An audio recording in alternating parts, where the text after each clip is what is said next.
आज की क्लास में जो हमारी टॉपिक जो है जिसे आज हम लोग डिस्कस करेंगे, भारत के साम्यवादी आंदोलन को डिस्कस करेंगे। तो चलिए शुरू करते हैं। दो तरह के साम्यवादी आंदोलन आपको देखने को मिलते हैं, एक जो होंगे मजदूर को लेकर, एक जो होंगे कृषक को लेकर। ठीक है, तो यहाँ पे देखिए मुख्यतः साम्यवादी आंदोलन मुख्यतः मजदूर को ही मद्देनजर रखते हुए हुआ था। ठीक है, मजदूरों के हित की बात करती थी। तो फैक्ट्री एक्ट 1881 औद्योगिक कामगारों की मजदूरी नियत करने के लिए कामगारों को मजदूर संघ बनाने देने की दृष्टि से पारित किया गया था, या फिर एन.एम. लोखंडे ब्रिटिश भारत में मजदूर आंदोलन संगठित करने में अग्रगामी थे। दो यहाँ पे कथन दिए हो गया। क्वेश्चन क्या है, निम्नलिखित कथनों पर आपको विचार करना है, बताना कौन सा स्टेटमेंट की बात करेंगे सही है। तो ध्यान रखिए, दोनों के दोनों स्टेटमेंट की बात करेंगे तो उसमें से केवल 2 नंबर स्टेटमेंट की बात करेंगे सही है। पहला नंबर ऑप्शन, फैक्ट्री एक्ट 1881 औद्योगिक कामगारों की मजदूरी नियत करने के लिए और कामगारों को मजदूर संघ बनाने के दृष्टि से नहीं किया गया था। उम्र वगैरह का कॉन्सेप्ट था, क्या क्या था। तो रिपन के काल में आप देखोगे 1881 में पारित प्रथम फैक्ट्री अधिनियम में मजदूरों की सेवा शर्तों को नियमित किया गया था और इन शर्तों के निरीक्षण के हेतु निरीक्षक की भी नियुक्ति की गई थी। इसमें मजदूर संघ आदि के प्रावधान शामिल नहीं थे। 1890 में ठीक एन.एम. लोखंडे द्वारा बम्बई मिल हैंड्स एसोसिएशन की स्थापना की गई, जिसे आंशिक रूप से भारत का पहला मजदूर संघ आंदोलन माना जाता है। वर्ष 1911 में एन.एम. जोशी ने बम्बई में सोशल सर्विस लीग की स्थापना की, जो कि एग्जाम में प्रश्न पूछा जाता है। ठीक है, क्या पूछते हैं, सोशल सर्विस लीग की स्थापना किसने की।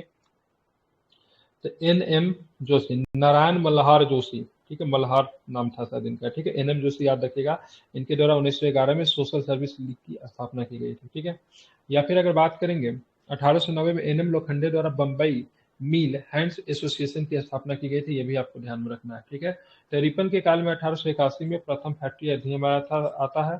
दूसरा फैक्ट्री अधिनियम की बात करेंगे तो 1891 में आता है। ठीक है, ध्यान में रखना है। आप चलते आगे देखेंगे, भारत में मजदूर आंदोलनों को संगठित करने का श्रेय किसे दिया जाता है। तो ध्यान रखेंगे, इनका होता है नारायण मेघाजी लोखंडे। क्या नाम है, एन.एम. लोखंडे। ठीक है, तो नारायण मेघाजी लोखंडे। ठीक है, तो नारायण मेघाजी लोखंडे का नाम ध्यान में रखिएगा। भारत में मजदूर आंदोलनों को संगठित करने का श्रेय जो इन्हीं को जाता है। ठीक है, ध्यान में रखना है। अब देखेंगे बम्बई मिल हैंड्स एसोसिएशन की स्थापना किसने की।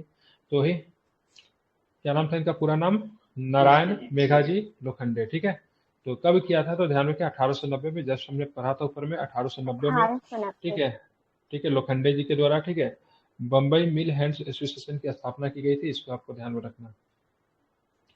अब हम लोग आगे चलते हैं, तो आगे देखेंगे कौन सा प्रश्न है। ठीक है, तो वर्ष 1911 में निम्नलिखित में से किसने बम्बई सर्विस लीग की स्थापना की, किसने की, तो एन.एम. जोशी ने की थी। तो यहाँ पे बम्बई सर्विस लीग की स्थापना किसने की थी 1911 में, तो एन.एम. जोशी ने की थी, इसको भी आपको ध्यान में रखिए। ठीक है, अब आते हैं भारत में आधुनिक ढंग से प्रथम ट्रेड यूनियन की स्थापना, उसका नाम क्या था, तो उसका नाम था आपका, ठीक है बताइए, इंडियन सीमेंस यूनियन, या फिर ठीक है क्या नाम था, मद्रास कलर्स।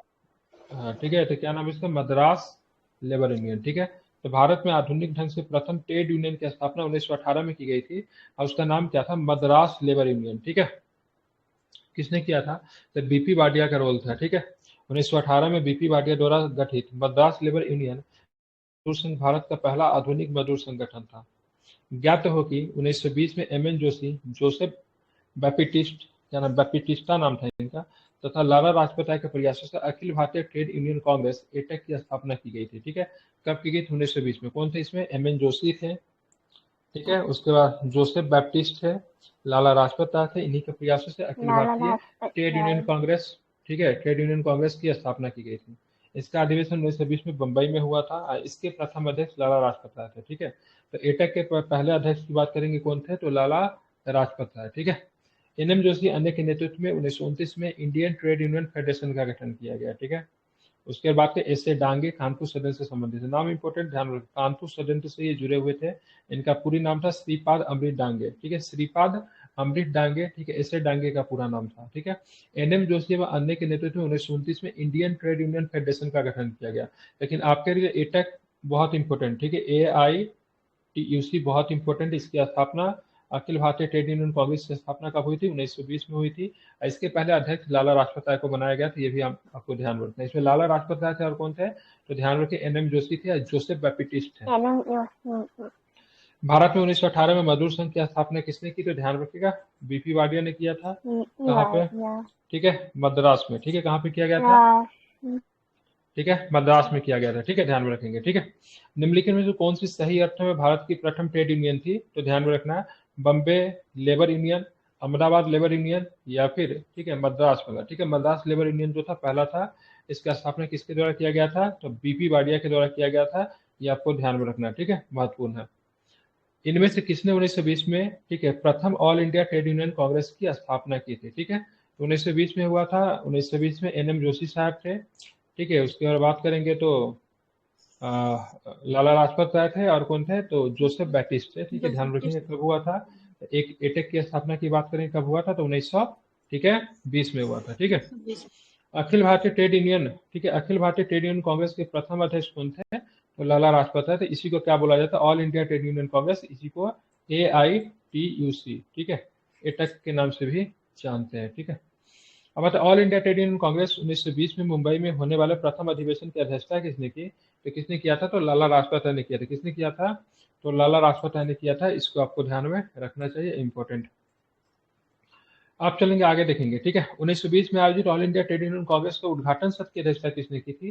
तो फिर से क्या हो जाएगा? तो लाला लाजपत राय हो जाएगा। क्या हो जाएंगे? तो फिर से इसका लाला लाजपत राय इसका आंसर होगा। ठीक है, फिर आते हैं, इनमें से कौन all India trade union Congress की स्थापना से संबंध नहीं थे? एनएम जोशी जो थे, लाला लाजपत थे, जोसेफ बैटिस्ट थे। अब चौथा नाम जो होगा वो नहीं थे। ठीक है, कौन नहीं थे? तो बीबी गिरी आपके नहीं थे। ठीक है, जोसेफ बापिटिस्टा भी था, फिर जोसेफ बैप्टिस्ट भी इनका बोला जाता है। बम्बई में अखिल भारतीय व्यापार संघ कांग्रेस एटेक की स्थापना कब हुआ था? तो 1920 में हुआ था। ठीक है, इसको आपको ध्यान में रखना चाहिए। ठीक है, भारत सरकार द्वारा 1919 में ठीक है आई आई एल ओ ठीक है ILO को वाशिंगटन सम्मेलन में मजदूरों का प्रतिनिधि के रूप में किससे मतलब भेजा गया था? तो ध्यान रखेंगे बीपी वाडिया को बोला गया। इंटरनेशनल लेबर ऑर्गेनाइजेशन ILO की स्थापना 1919 में ही आपको हुआ था, और ये कहाँ पे था? तो ध्यान रखेंगे वाशिंगटन सम्मेलन में भारत की तरफ से किसे भेजा गया था? तो बीपी वाडिया को भेजा गया था। ठीक है, अब देखो भारत सरकार द्वारा 1919 में अंतर्राष्ट्रीय श्रम संघ के वाशिंगटन सम्मेलन बीपी वाडिया को भारत के मजदूरों का प्रतिनिधि बनाकर भेजा गया था।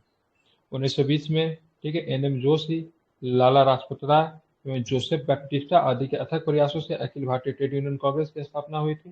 ठीक है, ध्यान रखें, परंतु आयोग ने इस प्रश्न का उत्तर बी माना है। ठीक है, ध्यान में भेजा गया था किसको? तो बीपी भाटिया को, लेकिन एनएम जोशी ने आयोग ने माना था। चलिए, इनमें से ध्यान में इनमें से किन्होंने national liberation federation liberal party बनाया था? लिबरल पार्टी किसने बनाया? तो तेज बहादुर सुप्रू और MR जयकर। ठीक है, किसने बनाया? तो तेज बहादुर सुप्रू और MR जयकर ने। ठीक है, इनमें से किन्होंने नेशनल लिबरेशन फेडरेशन या फिर लिबरल पार्टी बनाया था? तो तेज बहादुर सुप्रू और साथ में कौन थे? तो MR जयकर ने मिलकर बनाया था। ध्यान में इसको रखना है। ठीक है, मांटेगू रिपोर्ट के सार्वजनिक हो जाने के पश्चात national liberation federation liberal party का गठन किया गया। 1919 में सुरेंद्र नाथ बनर्जी, तेज बहादुर सुप्रू, श्रीनिवास शास्त्री, MR जैकेट ने मतलब इसकी की थी। ठीक है, ये सबके सब मांटेगू चंसो रिपोर्ट का समर्थन भी दिया था। सुरेंद्र नाथ बनर्जी ने भी, तेज बहादुर सुप्रू, श्रीनिवास शास्त्री, MR जैकेट इस सबने समर्थन भी दिया था। और कांग्रेस से अलग इन्होंने इन्होंने मतलब लिबरल पार्टी का भी गठन किया गया था। अक्टूबर 1920 में भारतीय कम्युनिस्ट पार्टी की स्थापना के लिए ताशकंद में एकत्र हुए भारतीयों के समय मुखिया निम्नलिखित में से कौन था? तो MN राव भी गया था, और एक और भी गया था, उसका नाम इसमें दिया होगा। ठीक है, ठीक है, एक ध्यान रखिए MN राव थे, एक और भी थे, तो दो लोग गए थे। ठीक है, लेकिन मुखिया की बात करेंगे, मुखिया कौन थे? तो MN राव ही थे। एक और भी था, नाम बहुत सुंदर नाम है उनका, भूल रहा हूँ। ठीक है, आगे आ जाएगा क्वेश्चन। अक्टूबर 1920 में भारतीय कम्युनिस्ट पार्टी की स्थापना ताशकंद में हुई थी। ताशकंद किसकी राजधानी है? तो उज्बेकिस्तान की राजधानी है। ठीक है, तो MN राव को लेनिन ने वहां पर बुलाया था। 1919 में रूसी खंडांतरी संपन्न होने के बाद लेनिन के हाथों में सत्ता आई थी, बोल्शेविक पार्टी के हाथों में सत्ता आई थी। और 1920 से लेकर ठीक है 1924 तक लेनिन जो था ब्रिटेन बोला USSR का सर्वासर्वी था। क्या कहेंगे, राष्ट्रपति कह सकते हैं। ठीक है, या फिर वहां तो सुप्रीमो होता है, कम्युनिस्ट कंट्री है। तो MN रॉय को मतलब आमंत्रण दिया गया से भारत में भी मतलब साम्यवाद का प्रचार करो। ठीक है, इस बात को लेकर MN रॉय मतलब वहां पे पहुंचते हैं। तो वहीं पे ताशकंद में ठीक है पार्टी की नींव रखी जाती है, कम्युनिस्ट पार्टी की नींव। लेकिन भारत में कम्युनिस्ट पार्टी की नींव जो थी कानपुर में MN रॉय के द्वारा रखी जाती है 5 वर्षों के बाद 1925 में। 24 आगे 25 था, 25 ही होनी चाहिए। ठीक है, कब रखी जाती है? तो 1925 में रखी जाती है। ठीक है, तो यहाँ पे ताशकंद में कौन गए थे? MN रॉय गए थे। भारतीयों के समूह के मुखिया विख्यात एवं महान क्रांतिकारी MN रॉय थे। जिन्होंने लेनिन के साथ मिलकर उपनिवेशों के प्रति कम्युनिस्ट इंटरनेशनल की नीति तैयार करने में मदद की थी। एम एन रॉय के नेतृत्व में इसी विचार के साथ भारतीयों ने मिलकर अक्टूबर 1920 में ताशकंद में भारतीय कम्युनिस्ट पार्टी की स्थापना की। उल्लेखनीय कि कम्युनिस्ट इंटरनेशनल का सदस्य बनने वाले पहले भारतीय थे, ये भी पूछा जाता है, ठीक है। तो कम्युनिस्ट इंटरनेशनल के सदस्य बनने वाले पहले भारतीय कौन हो जाएंगे, तो एम एन रॉय हो जाएंगे, ठीक है। बैंगराड उनकी उत्प्रवासी साम्यवादी पत्रिका थी, ठीक है। तो बैंगराड की बात करें, उनकी पत्रिका थी जो कि बाहर से ही मतलब वो प्रकाशन होता था। कम्युनिस्ट इंटरनेशनल का सदस्य बनने वाले पहले भारतीय की बात करूं कौन हो जाएंगे, तो एम एन रॉय। कौन हो जाएंगे, एम एन रॉय हो जाएंगे, ठीक है। Where was the found communist party of India in 1920, मतलब 1920 में भारतीय कम्युनिस्ट पार्टी की स्थापना कहाँ पे की गई थी, तो ताशकंद में की गई थी। कहाँ पे की गई थी, तो ताशकंद में की गई थी, ठीक है। निम्नलिखित में से कौन एम एन रॉय की उत्प्रवासी साम्यवादी पत्रिका थी, तभी जस्ट हुआ ना, बताना क्या नाम था, बैंगार्ड। क्या नाम था, बैंगार्ड, ठीक है। आप देखें निम्न से कौन 1924 में कानपुर षड्यंत्र मामले में शामिल नहीं था, ठीक है। तो ध्यान रखिए, तो इसका कौन है, अंसारी साहब नहीं शामिल थे, नलनी गुप्ता शामिल थे, ध्यान रखिए मुजफ्फर अहमद शामिल थे, शौकत उस्मानी शामिल थे और डांगे साहब भी शामिल थे। कौन थे, डांगे साहब भी इसमें क्या थे, शामिल थे, ठीक है।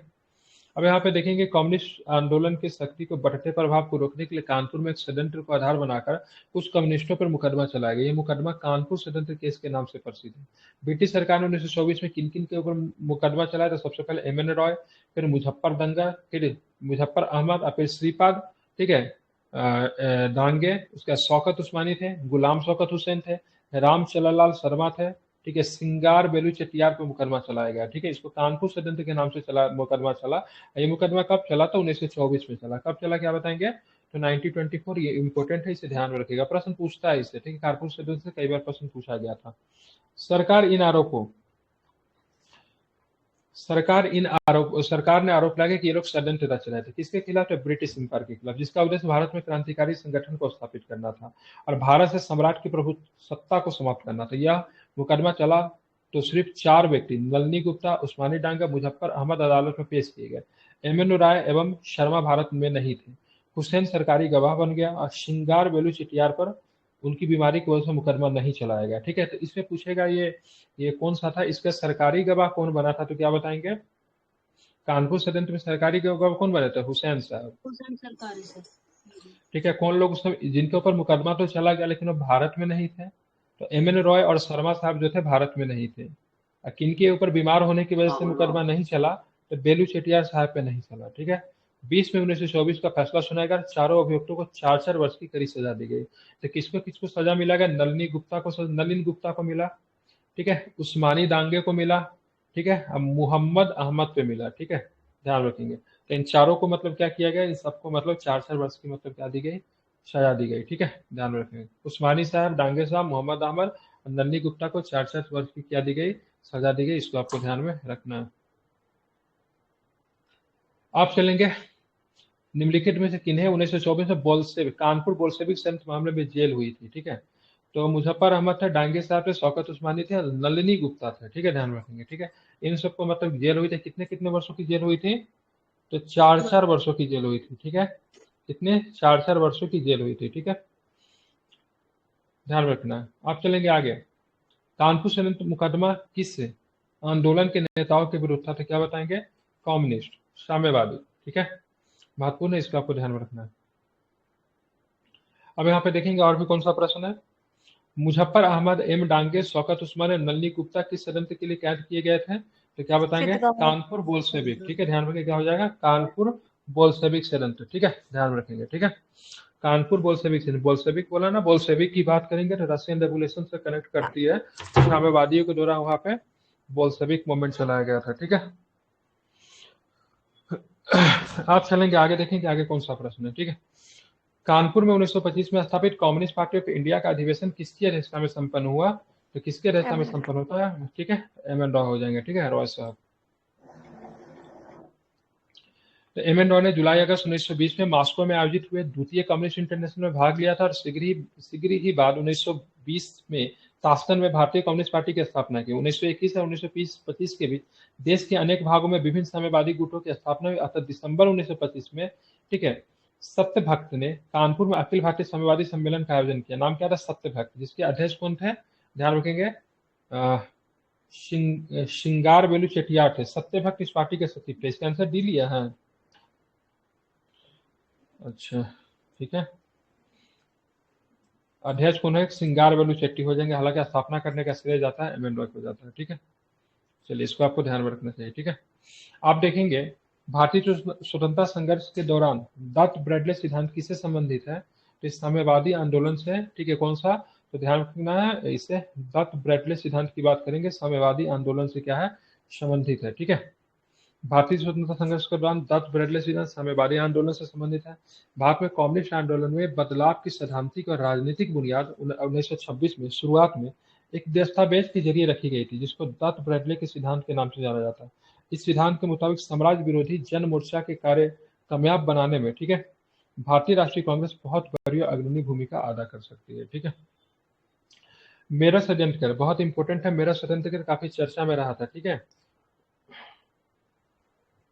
ठीक है, तो मेरा षड्यंत्र केस की बात करेंगे। तो मेरा षड्यंत्र केस निम्नलिखित में से किस राष्ट्रीय नेता के बंदियों के पक्ष में था?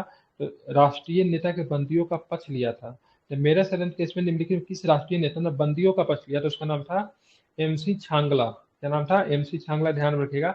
अब मेरठ षड्यंत्र केस एक ऐसा षड्यंत्र है, इसके बारे में आइंस्टीन ने भी चर्चा की थी। ठीक है, आइंस्टीन की बात करेंगे। आइंस्टीन ने इसके बारे में चर्चा की। आइंस्टीन ने बोला था, तो मतलब इसका मतलब अंतरराष्ट्रीय स्तर पर मतलब क्या था, इसका उछाल हुआ था। आइंस्टीन ने भी इस केस के बारे में चर्चा किया था। ठीक है, अल्बर्ट आइंस्टीन ने। ठीक है, बहुत सारे लोगों ने किया था। ठीक है, अब देखेंगे यहाँ पे पब्लिक सेफ्टी कानून के तहत 1929 में लगभग 33 साम्यवादी नेताओं को ब्रिटिश सरकार ने गिरफ्तार करके उन पर मेरठ षड्यंत्र केस के अंतर्गत मुकदमा चला। इनमें 3 ब्रिटिश साम्यवादी, जिसमें था फिलिप स्प्रेट, ब्रेन बैटले तथा लेस्टर हचिंसन भी शामिल थे। तीनों के तीनों ब्रिटिश थे। मेरठ षड्यंत्र केस में फंसे अभियुक्तों को बचाने के लिए साम्यवादी नेता, ठीक है, राष्ट्रवादी नेता जवाहरलाल नेहरू, हेमंत अंसारी, कैलाश नाथ काटसू तथा एमसी छांगला ने पैरवी की थी। ठीक है, चारों नेता का नाम ध्यान में रख लीजिए, जवाहरलाल नेहरू, एम ए अंसारी, कैलाश नाथ काटजू और एमसी छांगला। और ये आंदोलन जो था ना, ये मेरठ में जो गिरफ्तार जो किया गया था कुछ साम्यवादी नेताओं का, इसमें 3 ब्रिटिश भी थे, फिलिप एस्प्रेट थे, ब्रायन ब्रैडले थे और लेस्टर हचिंसन थे। और ये एक अंतर्राष्ट्रीय स्तर पे मुद्दा उठ गया था। इसके बारे में आइंस्टीन ने भी चर्चा की थी। मे भी प्रश्न कहीं आगे आ जाए। ट्रेड यूनियन आंदोलन के क्रांतिकारी चरण का समय कौन था? तो 1926 से लेकर 1939 तक की बात करेंगे। एक 1925 में एम एन रॉय के द्वारा कम्युनिस्ट पार्टी ऑफ इंडिया की नींव रखी गई थी। तो ट्रेड यूनियन आंदोलन के क्रांतिकारी चरण की बात करें, 26 से लेकर कब तक था? 39 तक था। ट्रेड यूनियन आंदोलन का क्रांतिकारी चरण 1926 से 1939 तक माना जा सकता है। यद्यपि 1920 में एम एन जोशी, जोसेफ बैटिस्टा तथा लाला लाजपत राय के प्रयासों से अखिल भारतीय ट्रेड यूनियन कांग्रेस की स्थापना मुंबई में की गई थी। 1926 में ट्रेड यूनियन एक्ट पारित हुआ था। तो 1926 में आप देखोगे तो कौन सा एक्ट पारित हुआ था? ठीक है, तो ध्यान रखिएगा, ट्रेड यूनियन एक्ट की बात करेंगे। पारित कब हुआ था ट्रेड यूनियन एक्ट? तो 1926 में पारित हुआ था। इसको आप सभी लोग क्या कीजिएगा, याद रखिएगा। ठीक है, अब आते हैं आगे, कौन सा प्रश्न वो भी देखेंगे। ठीक है, निम्नलिखित में से किसने निम्नलिखित में किसने इंडिया ट्रेड यूनियन फेडरेशन की स्थापना की? तो एम एन जोशी ने की थी। ठीक है, इंडिया ट्रेड यूनियन फेडरेशन की स्थापना एम एन जोशी ने की थी। ठीक है, भारत में trade union Congress, Akhil Bharatiya trade union Congress की स्थापना एम एन जोशी के द्वारा 31 अक्टूबर 1920 को बंबई में की गई। इसके प्रथम अध्यक्ष लाला लाजपत राय थे। ठीक है, इस संगठन का विभाजन 1929 में कानपुर अधिवेशन में हो गया, जिसकी अध्यक्षता जवाहरलाल नेहरू ने की थी। ठीक है, तो 1920 में स्थापित हुई थी ट्रेड यूनियन एटक की स्थापना, और 1929 में जाके मतलब क्या हो गया, इसका विभाजन हो गया। और उसी समय एम एन जोशी, बीबी गिरी एवं शिवराम के नेतृत्व में, ठीक है, 1929 में इंडियन ट्रेड यूनियन फेडरेशन की स्थापना की गई। ठीक है, उसमें बीबी गिरी भी थे। तो बीबी गिरी एक ऐसे नेता जो थे, जो कि भारत के राष्ट्रपति बने, जो कि ट्रेड यूनियन से जुड़े हुए थे। तो कभी प्रश्न ये भी आएगा, तो भारत के उस राष्ट्रपति का नाम बताइए जो कि ट्रेड यूनियन से जुड़े हुए थे, तो क्या हो जाएगा इसका आंसर? बीबी गिरी हो जाएंगे। ठीक है, क्योंकि ये लोगों ने क्या चीज का स्थापना किया? इंडियन ट्रेड यूनियन फेडरेशन की स्थापना की, ITUF की स्थापना किया, जो कि एटक से ही टूटा था। ठीक है, all India trade union Congress से ही टूटा था। इसके प्रमुख नेता कौन थे? तो ध्यान रखिएगा, M N Joshi, NM Joshi, B गिरी और शिवराम के नेतृत्व में किया गया था। 1929 में नागपुर में संपन्न all India trade union Congress की अध्यक्षता किसने की थी? तो अध्यक्षता की बात करेंगे तो जवाहरलाल नेहरू ने किया था 1929 में। ठीक है, इंपॉर्टेंट है, ये प्रश्न पूछा जा सकता है, ध्यान में रखिए इसको। आप चलेंगे। ठीक है, भारत में स्वतंत्रता संघर्ष के दौरान निम्नलिखित में से कौन मेरठ षड्यंत्र केस के कैदियों का बचाव करने के लिए आगे आया था? ठीक है, तो ध्यान में छांगला साहब थे, नेहरू जी भी थे। ठीक है, तो ध्यान रखें कौन हो जाएंगे, तो छांगला साहब और नेहरू जी। ठीक है, छांगला साहब थे और साथ में कौन थे? तो साथ में नेहरू जी थे। ठीक है, मेरे सेनेट में लोगों को बचाव करने के लिए सामने आए थे। निम्नलिखित में से कौन से प्राथमिक रूप से साम्यवादी विचारधारा से संबंध था? तो कृति किसान पार्टी तो था ही। ठीक है, और क्या लिया है इसके आंसर? ठीक है, एक का दो। ठीक है, कृति किसान पार्टी बड़ा इंपॉर्टेंट है। ठीक है, जब सुभाष चंद्र बोस जी जब भागने वाले थे ना, जब यहाँ से भागे थे कलकत्ता से, इनको भाग के रसिया जाना था, तो कृति किसान पार्टी के नेता ने ही इनकी मदद की थी। ठीक है, ध्यान में रखेंगे। तो कृति किसान पार्टी और लेबर स्वराज पार्टी प्राथमिक रूप से साम्यवादी विचारधारा से संबंधित है। विदित है कि सोवियत संघ को साम्यवाद का जनक कहा जाता है। विश्व में रूस, चीन, ताइवान आदि देशों में साम्यवादी सरकार है। ताइवान में कौन सा ताइवान? ठीक है, ताइवान, चीन के, अब तो चीन के अंतर्गत आ गया ना ताइवान। ताइवान में डेमोक्रेटिक गवर्नमेंट है, ताइवान नहीं होगा। ठीक है, कोरिया हो जाएगा, नॉर्थ कोरिया। ठीक है, चीन, रूस, नॉर्थ कोरिया। ठीक है, यहाँ पे क्या है? तो यहाँ पे साम्यवादी सरकार है। किसी भी किसान पार्टी का गठन 1926 में पंजाब में किया गया था। इसके मुखिया सोहन सिंह जोश थे, परंतु इसकी स्थापना संतोष सिंह का भी प्रमुख योगदान था। काजी नजरुल इस्लाम ने लेबर स्वराज पार्टी की स्थापना बंगाल में की थी, 1925 में की थी। तो लेबर स्वराज पार्टी की स्थापना काजी नजरुल असीम, कृति किसान पार्टी की स्थापना पंजाब में सोहन सिंह जोश ने किया था, परंतु इसकी स्थापना में संतोख सिंह का भी प्रमुख योगदान था। तो सोहन सिंह या संतोख सिंह, ठीक है, दोनों का नाम याद रखिएगा। निम्नलिखित में से किस केस की समस्त संसार में चर्चा हुई, आ ही गया, और अभियुक्तों में समर्थन में अल्बर्ट आइंस्टाइन, ठीक है, H G Wells, Harold Laski, Roosevelt की सहानुभूति टिप्पणी की गई थी। तो बता दिया ना, मेरा स्टूडेंट केस, ये इसका केस में विश्व में चर्चा किया गया था, जो बात मैं आपको बता रहा था। अल्बर्ट आइंस्टाइन ने इनके बारे में लिखा था, रूजवेल्ट ने भी लिखा था, अमेरिकन प्रेसिडेंट बने आगे चल के, हेराल्ड लॉस्की ने भी लिखा, ठीक है, एच बी वेल्स ने भी लिखा। ठीक है, मतलब इसको विश्व स्तर, मतलब इसकी चर्चा की गई थी। ठीक है, मेरा सनंत की बात 1929 से 1933, ठीक है, 4 वर्ष का सजा मिला था।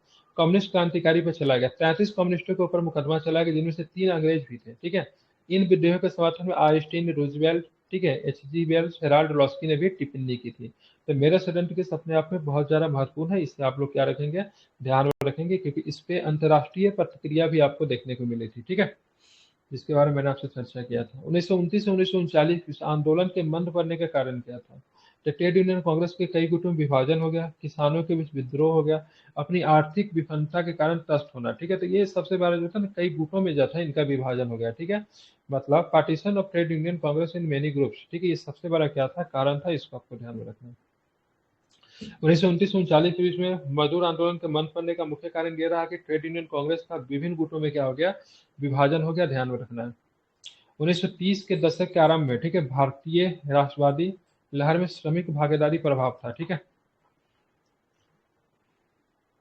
श्रमिक नेता भारतीय राष्ट्रीय कांग्रेस के विचारधारा को बुजुर्गवा और प्रतिक्रियाबाजी समझते थे। तो कथन की बात करेंगे, ध्यान रखेंगे, दोनों को दोनों कथन सही है, और सही व्याख्या की बात करेंगे नहीं है। ठीक है, क्योंकि यहाँ पे ध्यान में रखिएगा, श्रमिक नेता भारतीय राष्ट्रीय कांग्रेस की विचारधारा को बुजुर्गवा और प्रतिक्रियावादी समझती थी। ठीक है, बुजुर्गवा मतलब बुजुर्गों की बात करेंगे, थोड़ा कैपिटलिस्ट धारा के लोग होते हैं, क्योंकि इनका जो अर्थव्यवस्था पे ही मतलब इनका जीवन यापन चलता है। इसमें व्यापारी वर्ग भी इसी में आते हैं। ठीक है, इसमें मिल मालिक वगैरह भी आ जाते हैं, फैक्ट्री के मालिक भी आ जाते हैं, डॉक्टर आते हैं, सब बुजुर्गा वर्ग में आते हैं। ठीक है,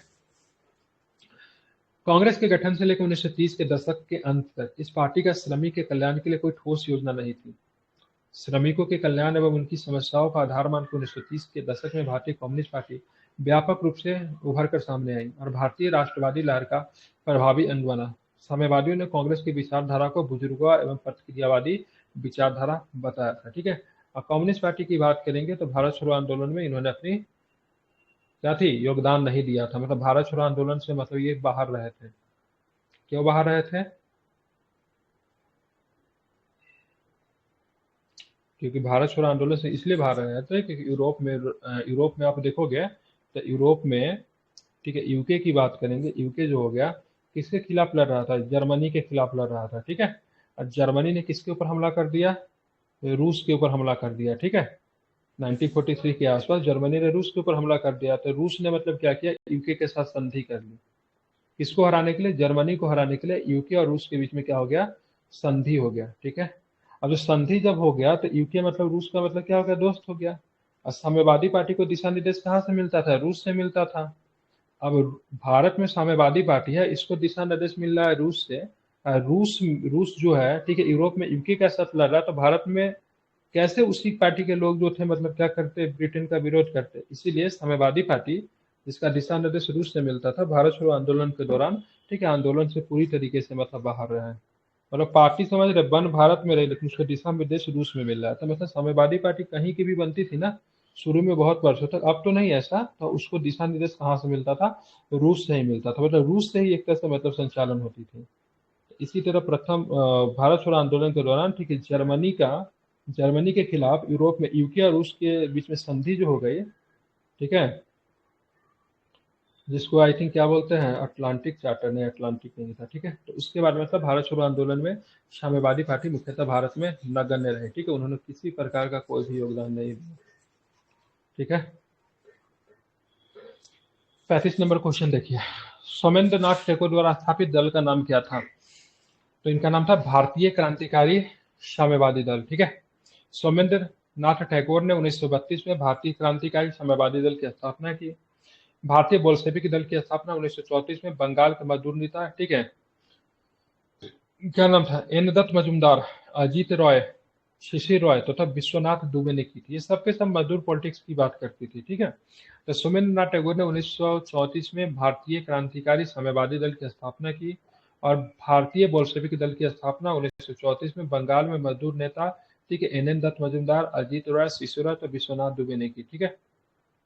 ये सबका जो सेंटर जो था बंगाल में था साम्यवादियों का। इसलिए आज़ादी के बाद भी आप देखोगे 1967 में, ठीक है, एक मूवमेंट शुरू होता है जो कि साम्यवादी विचारधारा से प्रभावित था। इसका बोलते हैं नक्सलवादी, क्या बोलते हैं उसको, नक्सलवाद, ठीक है।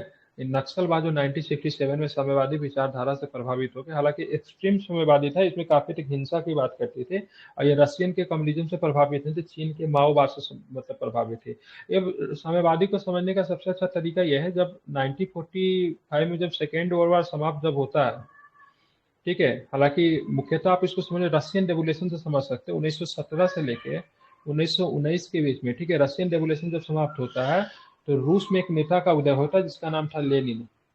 लेनिन ने मतलब नारा दिया है विश्व के मजदूर की बात करेंगे, एक होना है। हालांकि कार्ल मार्क्स से जुड़े हुए थे, कार्ल मार्क्स के सिद्धांत से संबंधित थे। लेनिन ने दुनिया का मजदूरों का एक किया और इसने साम्यवादी पार्टी का शासन व्यवस्था वहां पे रूस में चलाया।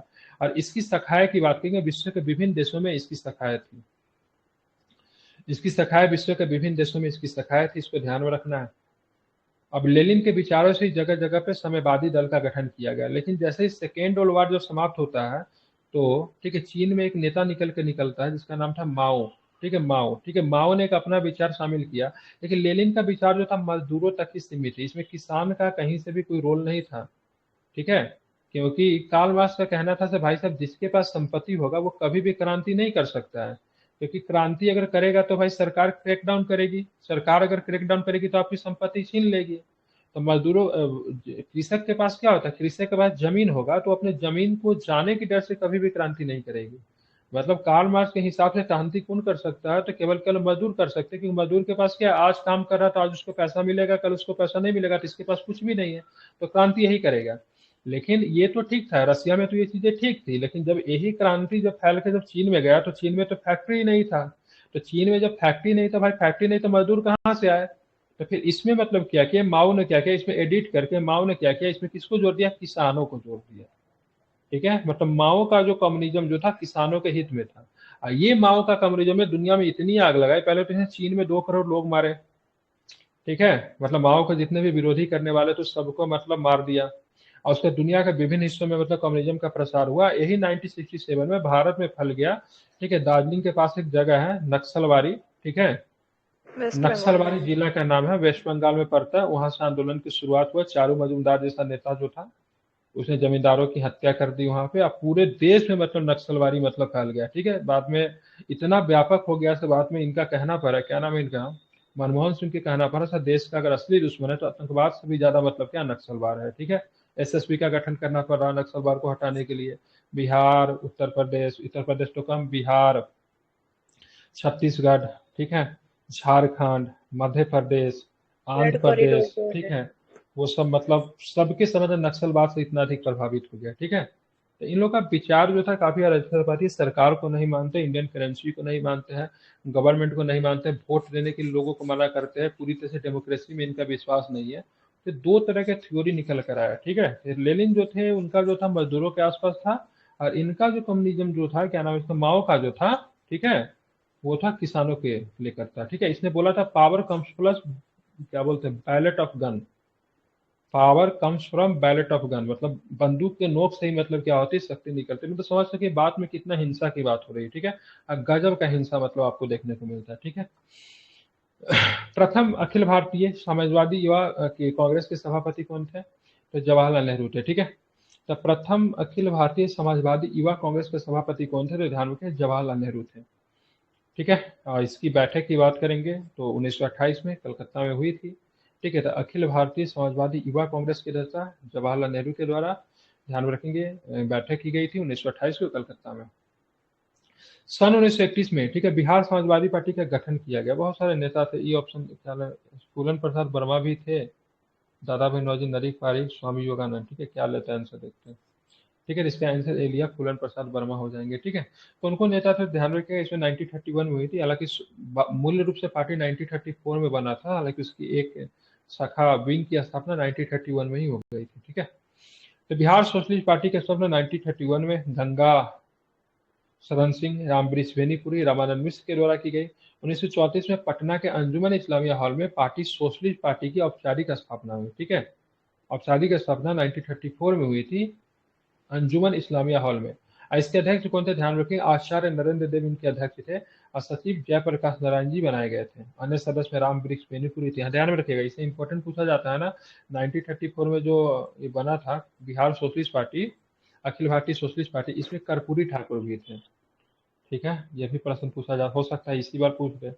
इसमें कर्पूरी ठाकुर भी थे, इसको भी आपको ध्यान में रखना है, ठीक है। तो 1934 में पटना में अंजुमन इस्लामिया हॉल में बिहार सोशलिस्ट पार्टी की औपचारिक स्थापना, इसके अध्यक्ष आचार्य नारायण देव थे, सचिव की बात की जयप्रकाश नारायण थे। अन्य सदस्य राम वृक्ष बेनीपुरी। राम वृक्ष बेनीपुरी के बड़ा इंपॉर्टेंट रोल है, हजारीबाग जेल से जब जयप्रकाश नारायण जी भागे थे तो राम वृक्ष बेनीपुरी जी ने उनकी मदद की थी। गंगा शरण सिन्हा थे, योगेंद्र शुक्ल थे, क्रांतिकारी नेता अब्दुल वारी थे, ठीक है। कर्पूरी ठाकुर थे, फूलन प्रसाद वर्मा थे, ठीक है, बसावन सिंह आदि थे। इनका तालमेल कांग्रेस सोशलिस्ट पार्टी से रहा, और कांग्रेस समाजवादी विचारधारा को अपनाने के लिए प्रेरित करने में इनकी महत्वपूर्ण भूमिका थी। बिहार सोशलिस्ट पार्टी के संस्थापक की बात करेंगे तो जयप्रकाश नारायण, 1934। 1934 में बनी बिहार सोशलिस्ट पार्टी के सचिव कौन थे, तो सचिव की बात करेंगे तो ध्यान में रखेंगे जयप्रकाश नारायण थे। अध्यक्ष की बात करेंगे तो आचार्य आचार्य नरेंद्र नरेंद्र देव। देव अध्यक्ष थे, ठीक है। जमशेदपुर लेबर एसोसिएशन की स्थापना 1920 में किनकी की थी, तो ध्यान में एस एन हल्दर ने की थी। किसने की थी, एस एन हल्दर ने जमशेदपुर लेबर एसोसिएशन की स्थापना कब किया गया था, तो 1920 में किया गया था, ठीक है। जमशेदपुर, ये 65 भी प्रश्न पूछा है। जमशेदपुर लेबर एसोसिएशन की स्थापना 1920 में एस एन हल्दर के द्वारा किया गया था। वर्ष 1937 में अब्दुल बारी ने जमशेदपुर लेबर एसोसिएशन का नाम बदलकर टाटा वर्कर्स यूनियन रखा था। ध्यान रखें, इसका नाम टाटा वर्कर्स यूनियन किसने रखा था, अब्दुल बारी ने, ठीक है। और इसकी स्थापना, ठीक है, जमशेदपुर लेबर एसोसिएशन की स्थापना, ठीक है, एस एन सेन ने की थी। अब टाटा का जो फैक्ट्री जो लगाएगा टिस्को वगैरह क्या कहते हैं, 1907 में नींव रखी थी। ध्यान रखें 1907 में स्वर्णरेखा नदी के तट में यहाँ पे टाटा वर्क्स का फैक्ट्री लगाया गया था जमशेदपुर में। जमशेद जी टाटा ने लगाया था, तो इसी का पूरा नाम ही मतलब जमशेदपुर ही पड़ गया, ठीक है। टाटा नगर, टाटा से जमशेदपुर ही इसका नाम पड़ गया। अब हमारा टॉपिक जो है कांग्रेस समाजवादी दल को लेकर होगा, ठीक है। 1934 में कांग्रेस सोशलिस्ट पार्टी की स्थापना की गई, इसके द्वारा की गई थी जयप्रकाश नारायण, साथ में कौन थे, तो आचार्य नरेंद्र देव थे, ठीक है। और इसी पार्टी में कौन भी शामिल थे, तो इसमें कौन शामिल थे, तो इसी में आपके शामिल थे कर्पूरी ठाकुर भी, ठीक है। ध्यान रखेंगे, ठीक है। कौन थे तो यहाँ पे ध्यान में रखेंगे। तो 1934 में कांग्रेस के भीतर ही, बाहर नहीं, समाजवादी विचारों के बढ़ते प्रभाव के कारण आचार्य नरेंद्र देव, जयप्रकाश नारायण, अच्युत पटवर्धन कांग्रेस समाजवादी पार्टी की स्थापना की। कांग्रेस समाजवादी पार्टी के संयोजक जयप्रकाश नारायण थे। इसकी प्रथम बैठक 1934 में पटना में संपन्न हुई, जबकि अक्टूबर नवंबर में बंबई में इस संगठन का कार्य प्रणाली की नीतियां तय की गई। तो पटना में पहले बैठक हुई थी, लेकिन इसकी कार्य प्रणाली की नीति की बात करेंगे तो बंबई में बनी थी, ये भी आपको ध्यान में रखना चाहिए, ठीक है। कांग्रेस को समाजवादी दिशा देने के लिए कांग्रेस के भीतर जिस दल का गठन हुआ उसका नाम क्या था, तो कांग्रेस समाजवादी पार्टी या फिर कांग्रेस सोशलिस्ट पार्टी, ठीक है। कांग्रेस सोशलिस्ट पार्टी की पहली बैठक की बात करें पटना में हुआ था। कांग्रेस सोशलिस्ट पार्टी की पहली बैठक पटना में कब हुआ था, तो 1934 में हुआ था। ठीक है। वर्ष 1934 में पटना में अखिल भारतीय कांग्रेस समाजवादी पार्टी के संयोजक कौन था? तो ध्यान रखें कौन थे? तो जयप्रकाश नारायण थे। ठीक है, कौन थे? तो जयप्रकाश नारायण थे। ठीक है। निम्नलिखित में से कौन कांग्रेस पार्टी में समाजवादी गुट के सदस्य नहीं थे? ठीक है, ध्यान रखेंगे। तो औरंगा साहब राजेंद्र बाबू नहीं थे। कौन थे? राजेंद्र बाबू नहीं थे, क्योंकि ये राष्ट्रवादी थे। ठीक है, अब आते हैं, हम क्वेश्चन देखेंगे। ठीक है, निम्नलिखित में से कौन कांग्रेस समाजवादी दल का प्रमुख नेता था? तो आचार्य नरेंद्र देव की बात करेंगे तो ये क्या थे? प्रमुख नेता थे। कांग्रेस में इनमें से किसने समाजवादी दृष्टिकोण का प्रतिनिधित्व किया था? तो किसने किया था? तो नरेंद्र देव ने प्रतिनिधित्व किया था। ठीक है,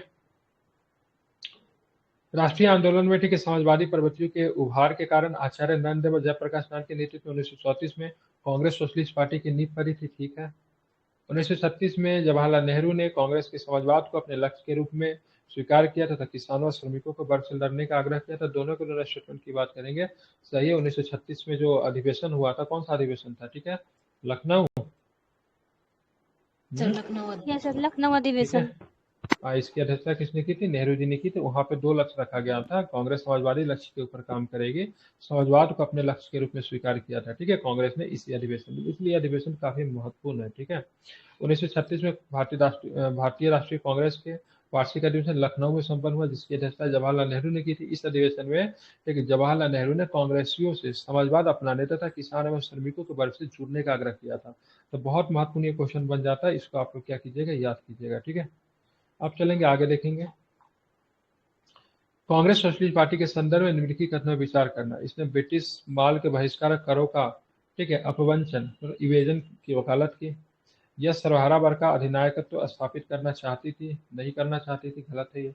इसने अल्पसंख्यकों तथा दलित वर्गों के लिए पृथक निर्वाचन क्षेत्रों की वकालत की, तो ये भी गलत है। ठीक है, सही कौन है? तो ध्यान रखें, इनमें से कोई भी सही नहीं। ठीक है, ये तो गलत है, ये तो गलत है। इसने ब्रिटिश माल के बहिष्कार, करों का अपवंचन का, इमेज की वकालत की, ये भी आपका गलत है। ठीक है, कांग्रेस समाजवादी पार्टी की स्थापना अक्टूबर 1934 में बंबई में की गई थी। ठीक है, इसके नेता जयप्रकाश नारायण, आचार्य नरेंद्र देव, ठीक है, अच्युत पटवर्धन, मीनू मसानी थे। ठीक है, ये मीनू मसानी वही है जो कि एक बार विपक्ष के लोक लेखा समिति के अध्यक्ष बनेगा। इनके समय से लोक लेखा समिति का अध्यक्ष विपक्ष का नेता बनेगा, तब से परंपरा जो थी बनी हुई आ रही थी। मीनू मसानी का नाम ध्यान रखना। जब जयप्रकाश नारायण पार्टी के महासचिव तथा आचार्य नरेंद्र पार्टी का अध्यक्ष चुना गया, तो इस पार्टी का मुख्य उद्देश्य, ठीक है, तत्कालीन समय में युवा वर्ग को कम्युनिस्ट विचारधारा से बचाना था। इस पार्टी में, ठीक है, विकेंद्रीकरण समाजवाद की वकालत की, जिससे सहकारी संस्थाओं, ट्रेड यूनियन, कृषकों और स्थानीय निकायों की महती भूमिका हो गई। ध्यान रखें। ठीक है, जब क्या हुआ? सर्वहारा वर्ग कहने का मतलब है मिडिल क्लास आता है, जिसमें डॉक्टर आ गए, ठीक है, ठीक है, व्यापारी आते हैं, ठीक है, उसके बाद बात कीजिए वकील आ गए, ठीक है, सरकारी नौकरी वाले लोग आ गए। पेशेवर तो हो। ये दुनिया में, हाँ, दुनिया में जितने भी आंदोलन हुए थे उसमें सर्वहारा वर्ग का बहुत बड़ा योगदान था। फ्रेंच रेगुलेशन में तो स्पेशली, लेकिन जब रशियन रेगुलेशन जब हुआ तो उसमें सर्वहारा वर्ग के खिलाफ हो गया, क्योंकि ये लोग जो थे कहीं ना कहीं से आर्थिक के विचारधारा के सेंटर में थे। ठीक है, और साम्यवादी आंदोलन क्या था? तो आर्थिक विचारधारा के खिलाफ था, किसके? मिल मालिक के खिलाफ था, ठीक है, फैक्ट्री मालिक के खिलाफ था। ये सब में इसी में आते थे, मतलब कैपिटल क्लास लोग जो थे ना, सर्वहारा वर्ग में आते थे, जिसका साम्यवादी विचारधारा विरोध करती थी। ठीक है, समझ रहे हैं ना?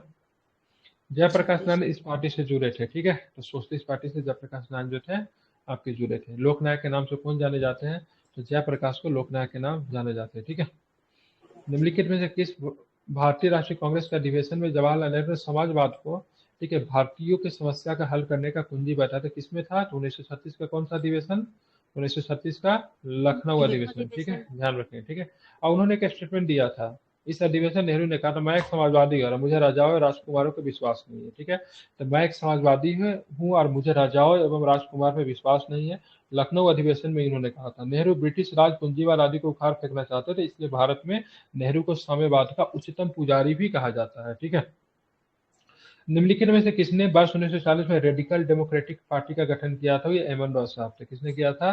तो एम एन रॉय साहब ने किया था। ठीक है, रेडिकल डेमोक्रेटिक दल की स्थापना एम एन रॉय ने। समाजवाद अलग हो गया ना, जैसे यहाँ पे लास्ट में जो लिखा कि नेहरू को साम्यवाद का हाँ, पुजारी, तो साम्यवाद नहीं समाजवाद का पुजारी ना, वही समझ में नहीं साम्यवाद आया। नहीं, साम्यवाद का साम्यवाद, पुजारी कम्युनिस्ट है। साम्यवाद अलग है, समाजवाद अलग है। ठीक है, समझा दूंगा जी सर। कभी आसानी से। साम्यवाद मतलब कम्युनिज्म होता है, मतलब कम्युनिज्म का मतलब क्या, संपत्ति पे किसी भी व्यक्ति का अधिकार नहीं है, ठीक है। नहीं। अगर राज्य का अगर हम्म, कोई भी संपत्ति है, अगर मान लो 10 रुपया है तो ये 10 लोगों में, अगर 10 लोग हम्म, है, अगर 10 रुपया तो सब में बटेगा, ठीक है। हम्म, मतलब यहाँ पे पूंजी का सेंट्रिफिकेशन की वितरण। बात नहीं करता है, ठीक है। मतलब पूंजी कम्युनिज्म का मतलब क्या होता है, सामूहिक धन होता है, मतलब सब में बटेगा।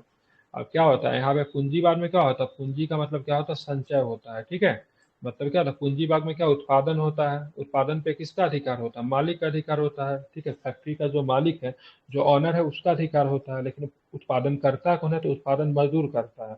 मजदूर का क्या है, कोई भी अधिकार नहीं, मजदूर को किससे मतलब है, मजदूरी से मतलब, मजदूरी लो और तुम घर जाओ, ठीक है। बाकी जो संपत्ति जो है क्या, मेरा हुआ। तो मजदूर के इनकम में किसी प्रकार की वृद्धि तो नहीं हो रही है, उसको उतना ही मिल रहा है। हम्म, उनका जी। अगर महीना अगर 500 रुपया, 1000 रुपया, तो उसको तो वही मिल रहा है। जबकि यहाँ पे पूंजी पर क्या हो रहा है, धन खूब धनाढ्य बनते जा रहा है, ठीक है। तो साम्यवाद कहता है भाई पूंजीपति वर्ग का कोई कॉन्सेप्ट ही नहीं है। अगर मजदूर ने अगर उत्पादन किया तो सारे संपत्ति पे किसका अधिकार है, मजदूरों का अधिकार है। मजदूर। ऐसे कंडीशन में, ठीक है, जहां पे साम्यवाद होगा, वहां पे कैपिटलिस्ट विचारधारा का जन्म नहीं होगा, सारे संपत्ति पे राज्य का अधिकार होगा। मतलब कोई भी संपत्ति किसी भी एक व्यक्ति का नहीं है, ठीक है।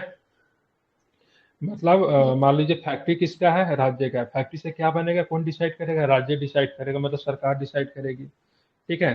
कौन सा व्यक्ति कितना क्या लेगा, ठीक है। कौन सी दूध बनेगा, दूध पूरे देश में कौन सा बिकेगा, सरकार डिसाइड करेगी। कौन सा व्यक्ति कौन सा कपड़ा पहनेगा, सरकार डिसाइड करेगा। मतलब एक भी प्राइवेट कंपनी नहीं होगी, सबके सब सरकारी कंपनी होगी, ठीक है। और जो इनकम होगा मजदूरों में होगा, मतलब ऑप्शन आपके पास पूरी तरीके से समाप्त हो जाएगा। कैपिटलिज्म में क्या होता है, बहुत सारा ऑप्शन होता है, व्यापार करने की स्वतंत्रता होती है, ठीक है। अब मान लीजिए कि कोई आदमी कितना भी मेहनत करे, मान लीजिए 10 रुपया अर्निंग हुआ, टोटल अर्निंग हुआ, ठीक है। और मतलब यहाँ पे ए व्यक्ति है, यहाँ पे बी व्यक्ति है, यहाँ पे सी व्यक्ति है। ए बहुत ज्यादा मेहनत, इसने खूब मेहनत किया, ठीक है, लेकिन अंतिम में इसको कितना मिला, 1 रुपया ही मिला। बी कामचोर है, कम मेहनत किया, ठीक है, उसको भी 1 रुपया मिला। सी कुछ काम भी नहीं किया, ठीक है, लेकिन फिर भी उसको कम्युनिज्म की वजह से क्या होता है, 1 रुपया मिल गया। तो इससे क्या होगा, कभी भी मतलब देश आगे नहीं बढ़ेगा, क्या होगा, क्योंकि सामूहिक पैसे जब बटेंगे तो लोगों में मतलब क्या हो जाएगा, आलसपन अपने आप हो जाएगा। लेकिन कैपिटलिस्ट व्यवस्था में क्या होता है, कैपिटलिस्ट व्यवस्था में बात करेंगे, जो लोग जितना मेहनत करेगा वो लोग उतना आगे जाएगा, ठीक है। जो लोग जितना मेहनत करेगा वो लोग उतना आगे उतना जाएगा। आगे जाएगा, ठीक है। इसलिए क्या होगा, लोग दिन दिन 24-24 घंटा कंटिन्यू काम करेंगे, ताकि अधिक से अधिक मतलब धन को कमा सके, ठीक है। तो ये पूंजीपति वर्ग का क्या होता है, इसमें प्रतिनिधित्व होता है। और डेवलपमेंट से। ये साम्यवादी से ठीक उल्टा पूंजीपति होता है। लेकिन अब यहाँ पे आए समाजवादी, ठीक है। समाजवादी विचारधारा में थोड़ा गांधीवादी विचारधारा का भी इसमें है, ठीक है। इसमें साम्यवादी में क्या कहता है, तो भाई साहब जो पूंजीपति वर्ग जो है उनसे पैसों को छीनो, गरीबों में बांट दो। समाजवादी किसी से पैसे छीनने की बात नहीं करता है, ठीक है। ये समाज के हित की बात करता है, जिसमें मतलब मजदूर वर्ग भी आएंगे, ठीक है, इसमें कृषक वर्ग भी आएंगे, और इसमें मतलब कैपिटलिस्ट क्लास की बात करेंगे, पूंजीपति वर्ग भी आएंगे, ठीक है। और इसमें लोगों का अधिक से अधिक कल्याण करना होगा, लेकिन किसी से छीन के किसी को पैसा नहीं देना है, ठीक है। मतलब समाजवाद में मतलब मान लीजिए 1 लाख रुपया है, अब सभी को फोन अगर चाहिए, ठीक है, तो सबको मतलब कोशिश किया जाएगा तो भाई साहब सबको फोन दे दो, 10-10 हजार का फोन दे दो सबको, ठीक है। साम्यवाद क्या कहता है, अगर मान ली साम्यवाद ये कहता है किसी का 1 लाख रुपया का फोन है, तो उससे छीन कर लोगों में बांट दो, ठीक है। तो समाजवादी विचारधारा भारत में चलता है, सोशलिज्म विचारधारा। साम्यवादी वाला देश रूस वगैरह, रूस में कोई भी प्राइवेट कंपनियां नहीं होती है।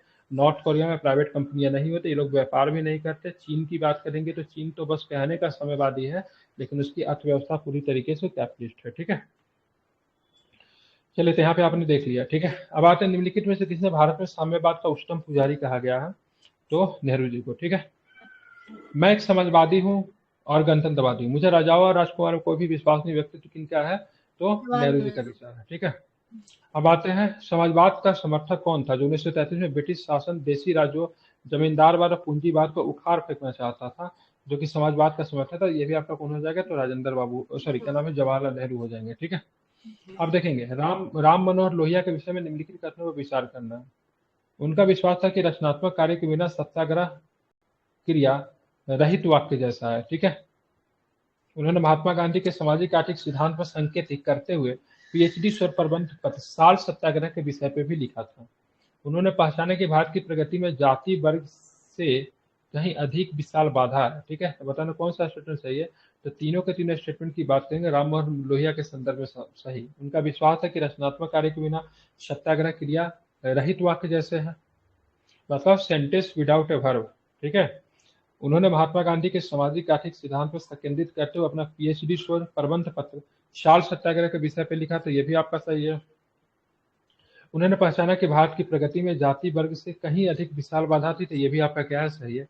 सारे स्टेटमेंट की बात करनी चाहिए। निम्नलिखित में से कौन समाजवादी नेता नहीं थे? ठीक है, तो एम आर जैकर की बात करके समाजवादी नेता नहीं थे, डेफिनेटली साम्यवादी नेता थे। ठीक है, क्या थे? साम्यवादी नेता थे। ठीक है, ध्यान रखेंगे। एम आर जैकर एक प्रसिद्ध न्यायाधीश, शिक्षा शास्त्री, समाज सेवक थे। उन्होंने हिंदुस्तान का कोई ऐसा आंदोलन नहीं था जिसमें इनका संबंध न रहा हो। तेज बहादुर सुप्रो, एम आर जैकर के प्रयत्नों से 1931 में गांधी इरविन समझौता हो चुका था और सारे चीज में इन लोग का मतलब था। ठीक है, ध्यान रखिएगा। ये इनका संबंध समाजवाद से नहीं था, साम्यवाद से था। ठीक है, अब आज कितना क्वेश्चन है इसमें? भारतीय राष्ट्रीय कांग्रेस के चेक कीजिए। भारतीय राष्ट्रीय कांग्रेस के संदर्भ में निम्नलिखित युग्मों पर विचार करना। सर तेज बहादुर सुप्रू, अध्यक्ष अखिल भारतीय उदार संघ। ठीक है, केसी नियोगी, लास्ट पेज है सर। ठीक है, सदस्य विधानसभा, 65%। अच्छा, general secretary communist party of India. ठीक है, मतलब पीसी जोशी। बताना कौन सा सही है, तो इसका आंसर डी है। ठीक है, तेज बहादुर सुप्रू अखिल भारतीय संघ के मतलब क्या थे? उदार संघ के अध्यक्ष थे।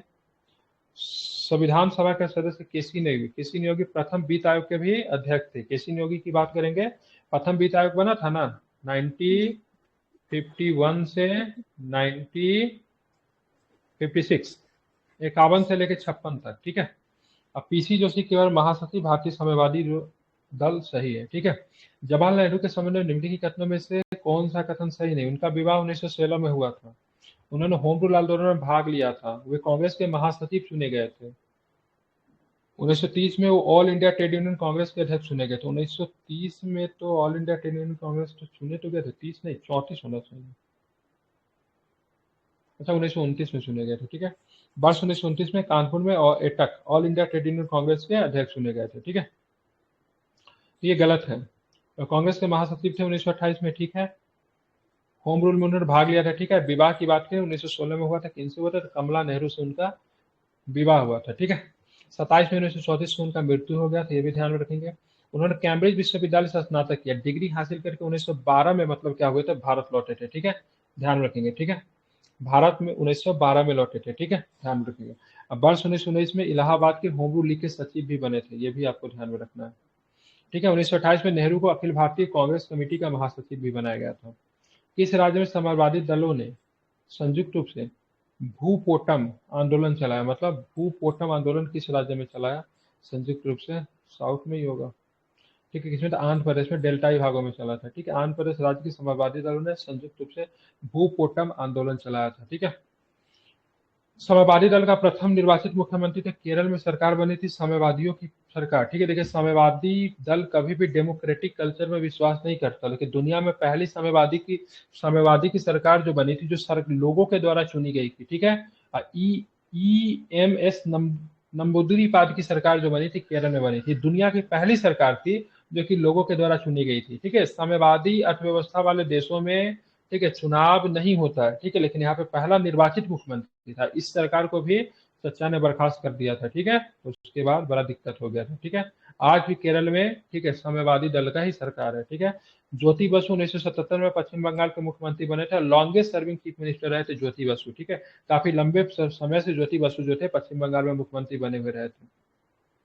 और इनके सत्ता को चुनौती किसने दिया था? ममता बनर्जी ने सत्ता चुनौती दिया था, कम्युनिस्टों को हटाया था पश्चिम बंगाल से। इस बार में भारत में साम्यवादी दल मार्क्सवादी एक अलग राजनीतिक दल बन गया। ठीक है, तो 1964 में क्या होता है? इनमें फूट पड़ गई। ठीक है, तो मतलब भारतीय साम्यवादी दल से मार्क्सवादी, ठीक है, भारतीय साम्यवादी दल एक अलग राजनीतिक दल बन गया। ठीक है, तो एक जो होगा लेनिन, एक लेनिन के विचारधारा को फॉलो करता है, और एक होता है मार्क्स के विचारधारा को फॉलो करता है। ठीक है, ध्यान में रखेंगे। ठीक है, तो भारतीय कम्युनिस्ट पार्टी मार्क्सवादी भारत का एक राष्ट्रीय राजनीतिक दल है। इसकी स्थापना 7 नवंबर 1964 को की गई थी। अब वर्तमान में इसका अध्यक्ष होने सीताराम येचुरी है। इसका मुख्यालय नई दिल्ली में है। यह राजनीतिक दल कम्युनिस्ट पार्टी से अलग होकर बनी थी। ठीक है, एक का जो चुनाव चिन्ह होगा ना, एक का होगा हसुआ और क्या बाली, गेहूं का बाली देखते हैं ना, बाली गेहूं का। ठीक है, हसुआ, तो ये जो है ना, ये जो है से किसकी बात करती है? तो ये किसानों की बात करती है। एक का जो चुनाव चिन्ह होगा ना, हथौरा होगा। क्या होगा? हथौरा। ये मतलब किसकी बात करती है? मजदूरों की बात करती है। तो दो प्रकार के कम्युनिस्ट पार्टी है इंडिया में, एक किसानों की बात करने वाले या एक मजदूरों की बात करने वाले। ठीक है। निम्नलिखित में से 1948 में स्थापित हिंदू मजदूर सभा के संस्थापक सदस्य कौन थे? तो ध्यान रखिएगा, इसके थे अशोक मेहता, टीएम रामानुजन और जीजी मेहता। ठीक है। 19 दिसंबर 1948 को समाजवादी फॉरवर्ड ब्लॉक के अनुयायियों और स्वतंत्र संघवादियों द्वारा पश्चिम बंगाल के हावड़ा में हिंदू मजदूर सभा का स्थापना किया गया 1948 में। इसके संस्थापकों में, ठीक है, बसवाना सिंह, अशोक मेहता, आर.एस. रुईकर, ठीक है, मणिवेंकर, शिवनाथ बनर्जी, ठीक है, आर.ए. खेदिकर, ठीक है, टी.एस. रामानुजम, बी.एस. माथुर, जीजी मेहता शामिल थे। आर.एस. रुईकर को अध्यक्ष और अशोक मेहता को महासचिव चुना गया था। ठीक है। अशोक मेहता समिति पता ही आपको 1977 में, ठीक है, पंचायती राज से भी जुड़ा हुआ था। ठीक है। तो 1948 को स्थापना हुई थी, किसकी स्थापना? ठीक है, तो हिंदू मजदूर सभा। ठीक है। और इसके अध्यक्ष कौन थे? तो रुईकर साहब इसके अध्यक्ष थे। और महासचिव की बात करेंगे तो अशोक मेहता से। ठीक है।